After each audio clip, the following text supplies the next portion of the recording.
With the influx of tourism comes a concomitant change. Coping with these changes while fighting to preserve an age-old way of life are the Mangyans, whose culture dates back to the 1500s.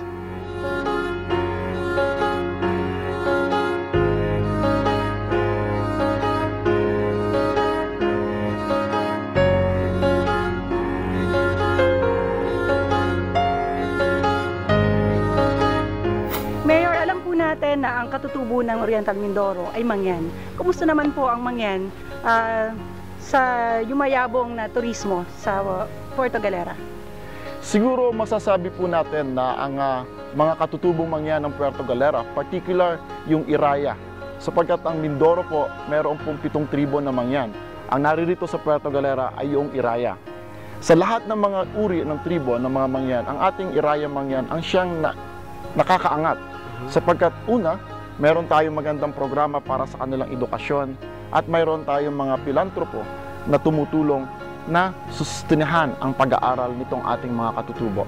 Pangalawa, naging institutionalized na sa kanila ang kanilang pangkabuhayan na tinutulungan natin ng lokal na pamahalaan ng Puerto Galera at at the same time, yung mga philanthropies natin, tinutulungan din itong mga katutubo natin para magkaroon ng kapital na panghanap buhay. Anong produkto po ng mga Iraya, Mayor?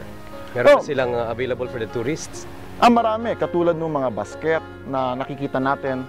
Walang pinag-iba sa mga katutubo na nanggagaling sa Baguio, sa ibang lugar, na kung saan iba't ibang uri ng kasangkapan na pwedeng gamiting ornamentals sa mga bahay natin o pwedeng pangregalo sa mga kaibigan na may tatak na Mangyan Iraya. So saan siya nabibili?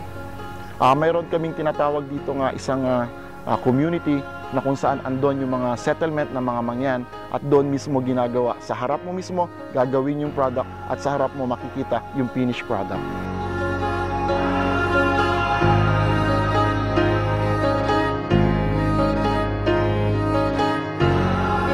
Just as the Mangyans are fighting for the preservation of their culture, the rest of the people of Puerto Galera are likewise committed to protecting and further developing its nature bounty.